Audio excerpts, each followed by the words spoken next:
Welcome to another episode of Whitetail Rendezvous, coming to you 6 days a week as we interview whitetail experts and hear their traditions and personal stories of the hunt. Learn more about the latest gear, discover proven tips, and the latest strategies so you can make your next hunt a success. Now here's your host, Bruce Hutchin.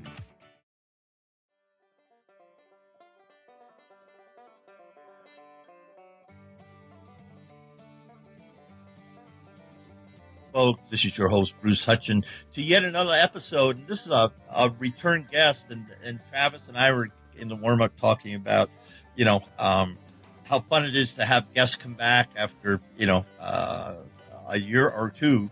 And Travis is with Shedding Light Outdoors. Travis hails from Southeast Ohio, and they get some nice bucks in his neighborhood. Travis, it's just a joy to have you back on the show, sir, and I look forward to our conversation over the next 45 minutes.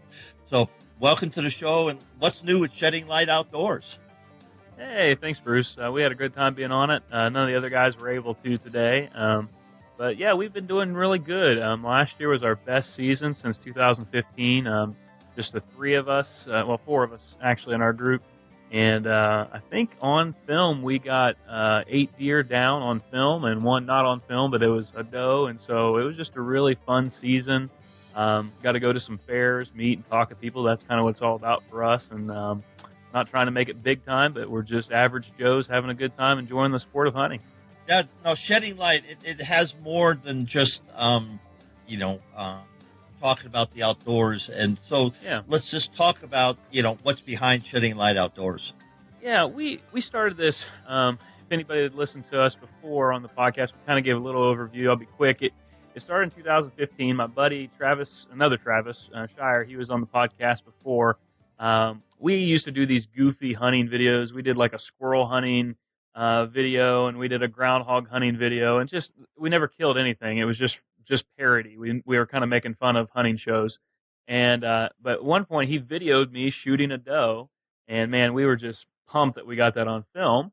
We had a buddy from college that was doing like a Christian bow hunter blog, and so we said, let's just kind of get together and let's make a something out of this. We have a passion for hunting, but we also have a passion for the Lord and our faith. Believe in Jesus and that he has the power to change your life. He's changed mine. And so we said, let's just use this and film our hunts and see what happens. And so we started that in 2015. We're in our third year. We added another member named Jim. And our whole aim is to kind of just talk about, there's more going on behind the scenes when you're out. I think you notice this when you're in the tree stand and you look up and you see that sunrise. There's just something there it just didn't happen by accident. And I believe that God created that. And so our whole aim is to shed the light on that. That's our little goofy tagline. We want to shed the light on those kind of things. You can shoot the biggest deer of your life, but whenever you die, that deer is going to end up at Cracker Barrel, or if you're lucky, maybe a Cabela's. But the question is, what happens to you? And so that's kind of our message and what we do. Hey, thanks for sharing that. And folks, your choice, but sunrises and sunsets and special moments in the tree stand connect you to something. So figure it out. Yeah. And I'd encourage you to. Yeah, just figure it out. So, let's talk about your hunting experience last year, and then we'll go into this year's forecast. And also, folks, we're going to talk about why we hunt. But first, Travis, share what happened last year and how things went. Well, being an average Joe, I don't get all the time in the world to hunt. I can't take a whole week off or anything like that. It's just kind of days here and there. And going into hunting season, my daughter has special needs. And so she's had a lot of issues. And so she was coming up on a hip surgery, and they planned that for November 5th. And so the rest of the world's like, okay, what's the big deal? But every hunter out there knows, wait a second, November 5th, that's rut. Ohio rut is then. And so I'm like, oh no. And so trying to figure that out, I thought I'm just gonna have to plan my days before and after, and I'm not gonna miss her surgery or any of that kind of thing. So had a buddy, long story short, I hunted a couple days early season, but my whole goal was to try and stay out until the rut, just because I've always gone in and messed things up early on. And so had a buddy. He had a property where we'd hung a stand last year, and it been undisturbed. We'd never been in there, and it was a really good spot. And so he's like, "Why don't you just come with me?" So it was on October 26th. Honestly, didn't expect a whole lot. I'd been sick that entire week too, and I just started to recover. And so we went in. He dropped me off at my stand at it was probably about 2 o'clock in the afternoon. And I really didn't expect anything to happen until later, closer to nighttime. But it was like 4 o'clock. Well, let me rewind. As I got up in the stand, I realized since it was October, there were still leaves on the trees, and I realized I didn't have a whole lot of shooting lanes. In fact, I just kind of had the 20-yard area around the tree stand, and I got to thinking, I was like, if a buck comes up through here, he's going to go up probably right up above me, or he's going to come right below me. And so I climbed back down out of the tree stand. I went over to this spot about 30 yards away, and I trimmed like a big hole, big shooting lane in that spot. I thought, I don't like getting out of the tree stand once I'm in, but I thought I've got to have a shooting lane over there. So I went back up in the stand, and it was about 4 o'clock. I'm sitting there reading a book, and all of a sudden I look up and I just see horns. This buck came right up over the path where we had walked, and sure enough, he goes right up that path, and he's walking right toward that opening. So I get the video camera up, get it on, and everything. I draw back because he's just about to go through that hole, and he stops. And so I'm sitting there at full draw for about a minute and 5 seconds is what it amounted to. And he finally took just one more step, gave me a shot. And so I took it, and he went, it hit hard. It hit just a little low, but right in the heart. He went down over the hill about 40 yards and crashed. And he was a 7-point, and it was my first buck with a compound bow. I've killed him with gun and with a crossbow, but 9 years I've been chasing a buck, and I thought, this deer is it. He made me stand up, and that's what I've been waiting for. So I was tickled. He didn't score. He was 98 inches, but he was really cool. It was all on one side. One side. If he had both sides, he was actually a 2x5.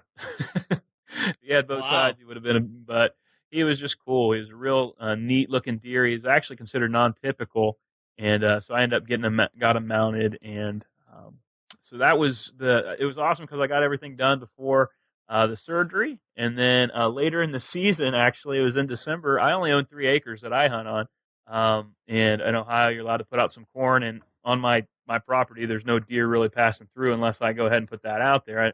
So I thought I'll put some corn out in the backyard. And I did. Had some does coming in. I thought I could use the extra meat. So I got up in my daughter's play set.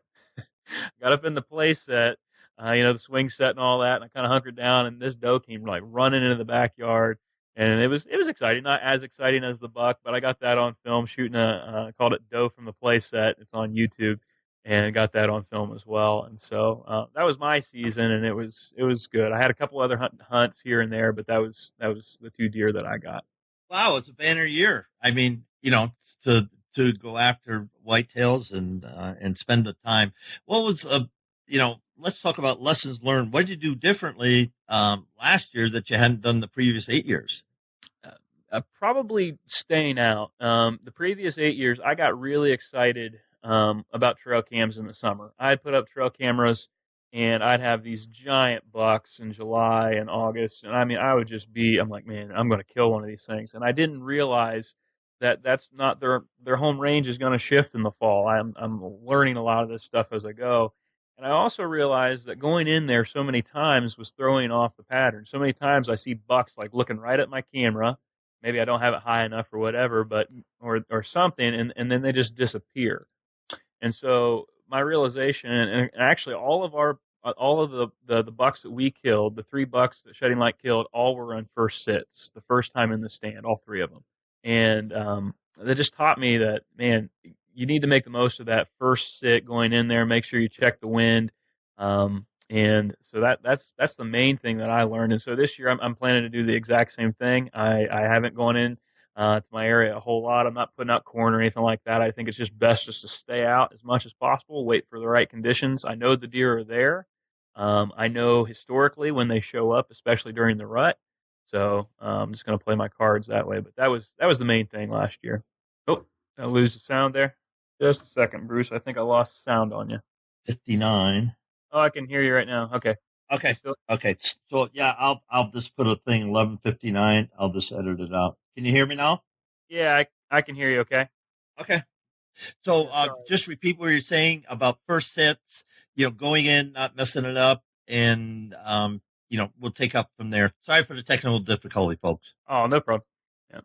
So did you hear First what? Sorry sets. about that. Yeah, first Yeah. sit. So first sit was the main thing that I took away from last season.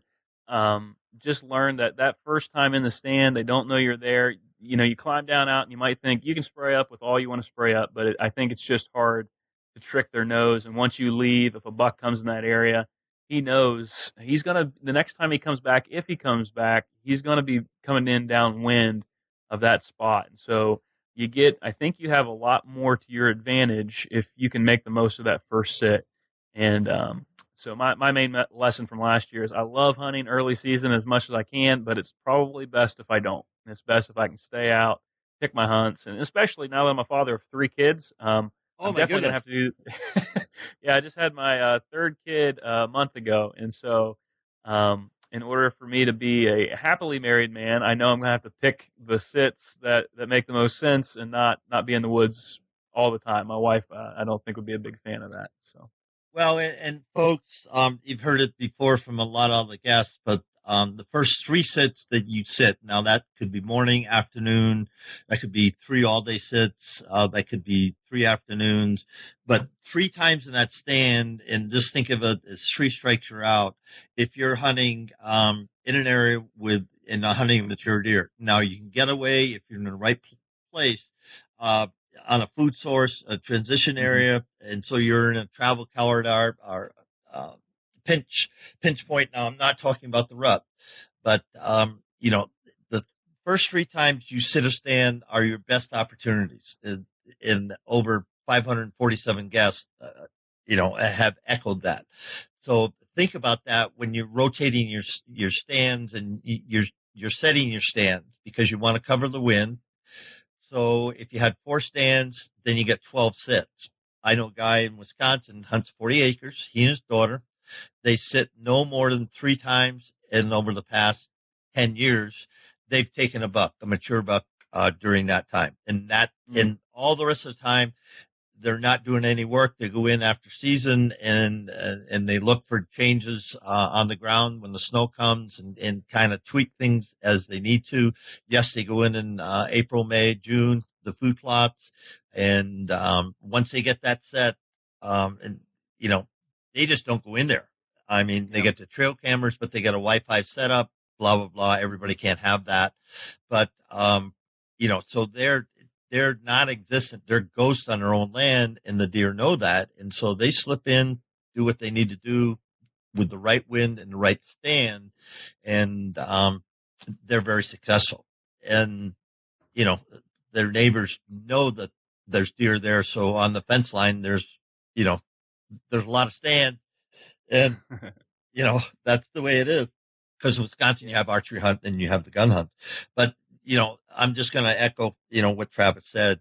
So, Travis, thinking about that, okay, so first sets, and you got, 3 acres, but are you sitting on the Ohio River or how do you are you in suburbia where you have a special permit? Talk to me about hunting the gym set. Yeah, the typically, like I got 3 acres, and so I'm outside of a town. We live close to Ohio River, but my hunting's not on the Ohio River. Um, yeah, hunting out of the backyard. All that is I border about, I don't know. There's probably well over 300 to 400 acres around me. That's pretty well, you know, good big timber. And there's actually a spot right across my road where a factory company owns it, and there's about 500 to 700 acres over there, I think, and you have to work there in order to hunt that. I've thought about, man, do I want to quit my job and go work in the factory so I can get into that place? But I don't think so. But so I know deer are coming and going through my backyard. I see them all the time. In fact, this morning I walked out and there was 2 does and some fawns.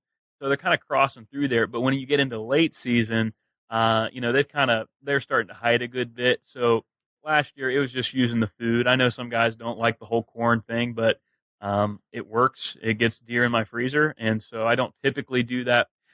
Where I actually normally hunt, there's a guy at church that lets me hunt his 120 acres, and so that's where I spend most of my time. I just thought last year I was like, you know what, I'm kind of pressed for time. I don't have a ton of time left in the season. It's cold. I know those deer want something to eat, so I know I might have a shot. So I put some out, and sure enough, they came in and it worked out. So that's not my normal practice. It's not the way I normally do it, but typically I'm hunting. Guy has a bunch of alfalfa fields. There's not a lot of in the area. There's plenty of corn and soybeans, but not where on the farm where I hunt. So I have to kind of hunt.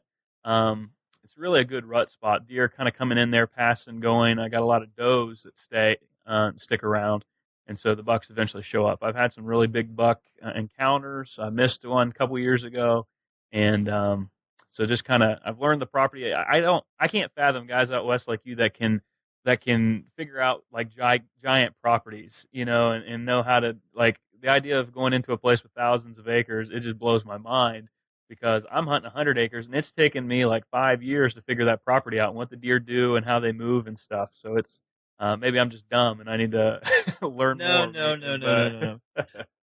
When I first started elk hunting out west, we paid a trespass fee a long time ago, and somebody knew somebody. We played a trespass fee, and the guy says, I love Wisconsin hunters. And we all said, why? He said, because you know how to hunt elk. I go, I've never hunted elk in my life. He says, yeah, but you know how to hunt whitetails. Have you ever killed a whitetail with your bow or your rifle? I go, yeah. I mean, it's not a big deal. I've killed lots of deer, not a lot of big deer, but I've killed lots of deer. And to me, that's the joy of hunting, is killing lots of deer. But anyway, he said, the thing about whitetail hunters is they understand, where the deer come from, where they are going to, and then all you have to do is extrapolate that. Let's just say you have 10,000 acres. At any one time, those elk are only in 10% of that environment, that habitat. At any one point in time. Okay, so now you go, okay, so if I was an elk, where am I going to be early season? Where am I going to be during the rut? Where am I going to be, and why am I going to be there? And once the guns go off, I mean, you got an orange army out west in the Rockies. I mean, it's you can see so far, you go, oh my, right, there's 50 people out there. Well, you're looking 5 miles. 10 miles. I mean, so it's all different. But the biggest thing is that whitetail hunters understand their 40 acres really well. And so as you have found and spoken, to dissect, 120 acres, it takes a lot of time because there's so many subtleties that just because Uncle Jack killed a buck from the deuce of spades stand, for 10 years in a row with his gun doesn't mean it's a good bow stand. Right. Exactly. And I think that's the thing. You got to know where you got to be a student. Just going in the woods and getting lucky. There's a lot of people that do it. And I think it's probably because it's on their first sit, actually. You hear that all the time. First time hunter going in the woods the first time. It's probably more so the sit than the hunter. But I do think there's something to being a student to learn. I'm actually planning on going elk hunting next year, and I've been learning as much. I went 2 years ago, and I just didn't study. I just kind of went, and I was dependent upon the people I was going with, rather than really just kind of taking the time to learn elk. So I think any hunter, part of our job is to know what we're chasing, know their habits, know things about them, know what they eat. It's going to make you a better hunter, make you more successful, I'd say. Yeah, and I'll give a shout out for Corey Jacobson. He's probably the best guy on the web with podcasting. Elk 101. Everybody check that out. If you're coming out west, 2 things. Corey Jacobson, I think it's $100 a year to be a member, and then GoHunt.com, and they're like $150 a year. GoHunt.com /insider has the best DIY research for 10 Western states, bar none. They're better than anybody else in the industry. Why? Because I wrote a lot of the articles for Colorado myself for Go Hunt. So I know something about what they're looking for. They were very demanding, and unfortunately, I've lived in Colorado for since 1985, so I've hunted a few places and shared that. But there's a shout out for Corey Jacobson, Elk 101, and GoHunt.com /insider. And folks, if you join Insider, use promo code WR for Whitetail Rendezvous, and you're going to get a $50 gift card from Go Hunt Gear Shop. So having said that, all that and more, why do we hunt? Why does Shedding Light hunt? What's so magic about hunting? We know the spiritual side of Shedding Light Outdoors, but why do we get out there? I think there's a lot of different reasons people hunt. For me, I'll just start with there's faith, friends, and my father. So I'll just give it the 3 F's. I'll start with my dad. My dad is the one that kind of introduced me to hunting, and he introduced me to a really fun type of hunting whenever I was a kid, and that was coon hunting.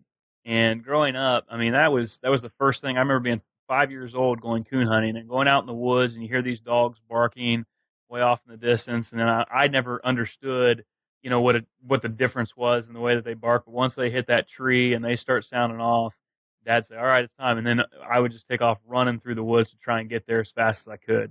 So it was just time with my dad. That was the main part of it. Got to go squirrel hunting with him, and then deer hunting. And so I think initially the reason I hunted was because it's what we did together. It was kind of our thing. And so I think spending time with him, you fast forward a few years, and he and I are in a blind together. And we didn't hunt a whole lot, after I started bow hunting because he was still doing a lot more gun hunting at that time. But funny story, we were in the hunting blind, and I had a muzzle loader, and we were sitting there waiting on a deer, and this doe showed up right in front of us. And so I go to get the gun up, and he's got that netting in his blind, and he says, "You got to get a little bit higher because my gun. I'm looking through the scope, I can see the deer fine, but what I don't realize is my barrel is not higher than the window. So I get a little bit higher, and that doe looks right at me. He goes, 'You got to get a little bit higher.' So I got a little bit higher, and I didn't ask because I'm like, I got it. This deer is about to bolt, and so I just shot, and deer went about 40 yards, piled up. And he's like, 'Good job.' He goes, 'And you put a hole in my blind.' I look down, there's this ring of fire in the hole I didn't get high enough and shot a hole in his blind.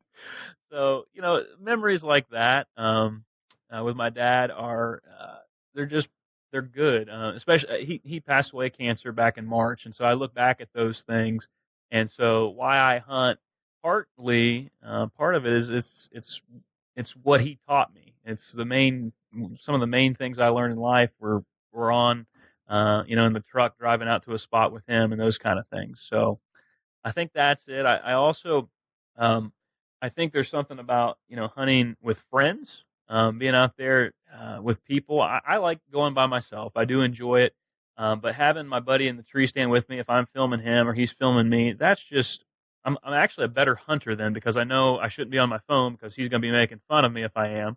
So I think hunting with friends and that camaraderie is another big part of hunting. And then, like you mentioned, I think faith is something about being out there and just kind of disconnecting, putting this thing down, and just being out in nature. Yeah, we film our hunts, but really just kind of getting out and being in it and seeing what God created and the fact that He made it so that we could enjoy it. That to me is everything. And so I'd say those 3 reasons. There's probably a lot more, but those are the ones that come to mind for me. Yeah, and one thing that is prevalent, unfortunately, especially on social media, is we don't get along. We don't reach common ground sometimes. Yeah. I'm not saying everybody, but so many times a person, they shot their first doe, they get, with a gun, a muzzleloader, compound, crossbow, whatever, but they're happy. They got meat in the freezer. Yeah. I mean, that's one of the reasons we hunt, because we eat the meat. And all of a sudden someone will say, well, that's great, congrats. And then somebody will peep in, well, why'd you shoot that doe, or why'd you shoot that spike buck, or why did you do whatever? Because it doesn't match up with their, in their sandbox where they're at. They could be just, hey, I'm mature deer only, I'm QDMA, I've got a 10-year plan, I've got all this. And his neighbor could care less. He's got 5 kids to feed. He's got 2 days to hunt. It's browning us down. Okay. Yeah. Both are fully supported in the hunting community, but for some reason we just don't do that. Why do you think we do that to ourselves? Yeah, I mean, you bring up I guess you made me think of the 4th one is food. I mean, that's probably the main one, and that's why we go out, is to get that on the table. I think it's a pride thing.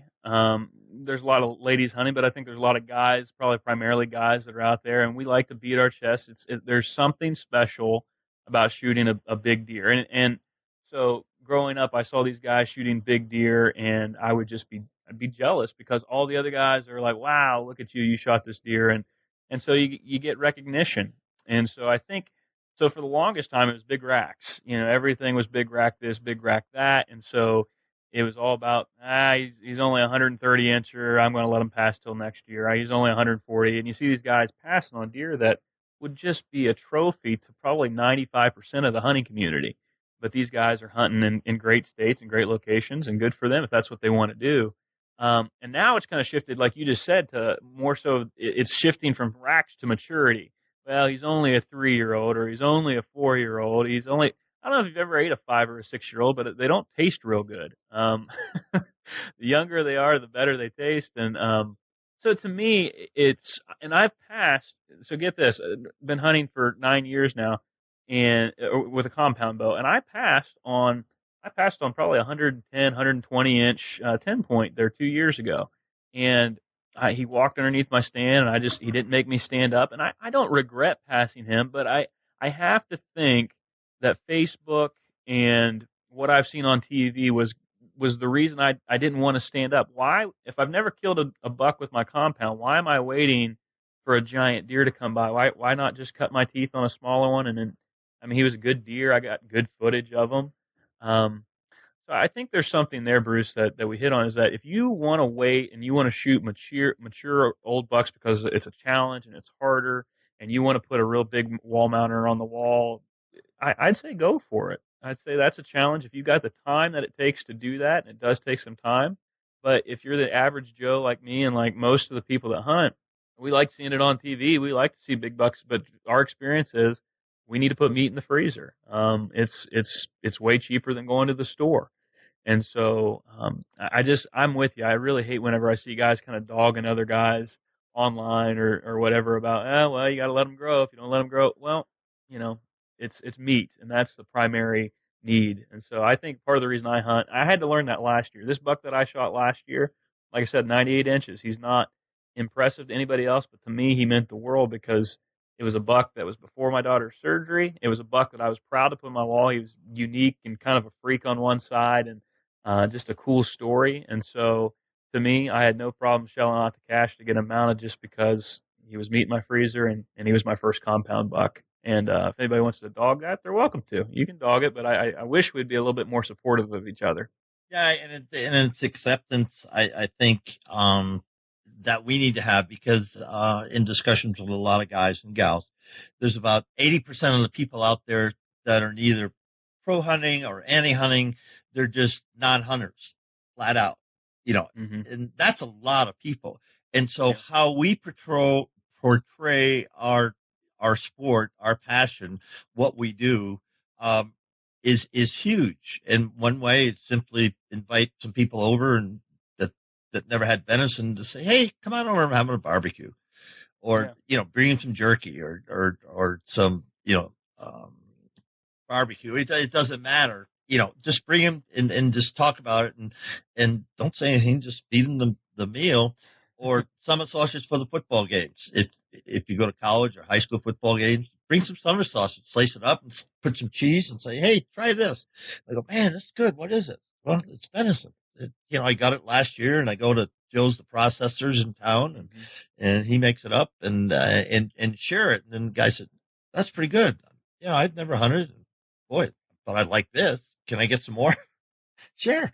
Yeah. And then if you develop that relationship, and then invite them along to say, if you ever want to come and sit, I got a double blind, or I've got a tree stand, a ladder tree stand, come along and just see what, let's do it. And I would think, in church, getting back to your driving, passion is faith, that's a great way to, get a person out there that is clueless to what God has plans for his life. Yeah. And, I have found that, to be interesting. You have a lot of discussions around the campfire, and everybody to a man, they might not believe in God, but they know there's something about it all. I mean, There's And I something think about it all. I can invite somebody to come to church, and they might come to church. And I don't think that's a bad thing to do, but I think sometimes just like I said, the friendship, going out and just forming friends with people and getting to know them. One, for me, I get a chance to talk to them about hunting and all that fun stuff. And then I also, usually faith comes up because it's a part of our life. I think everybody has a faith in something. Even if they're atheists, they have a faith probably in themselves, I suppose. But, I just look at that and I think, it's a great opportunity to form those relationships. I think that's what, your Facebook friends, there's no connection there. I think the more and more we can get out.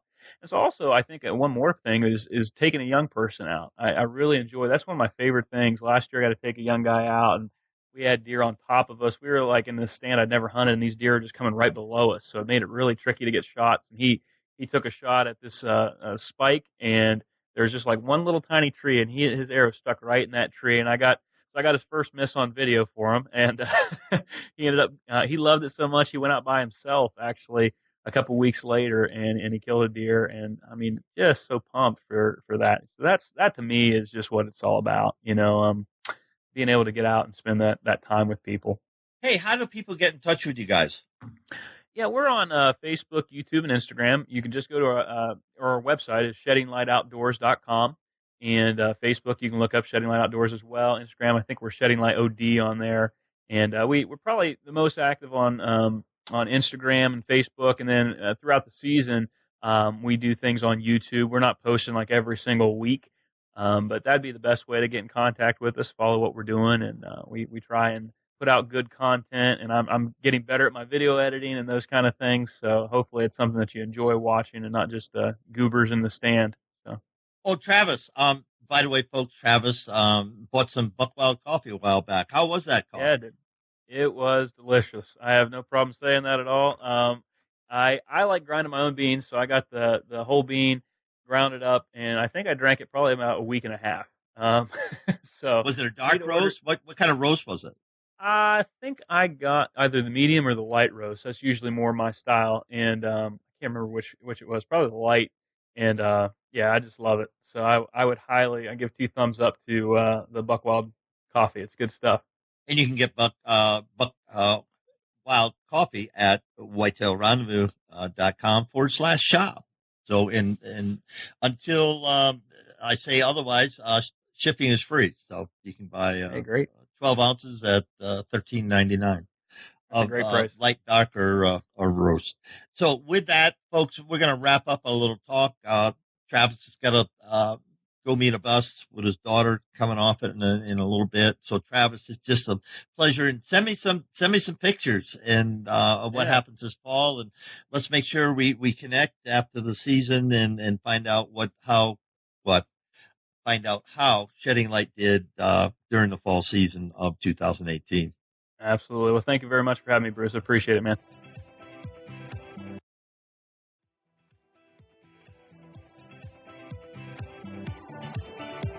Thanks for joining us. Be sure to tune in tomorrow for another episode of Whitetail Rendezvous, where you can listen and learn from the experts so you can be more successful on your next hunt. Until next time, listen, learn, and succeed.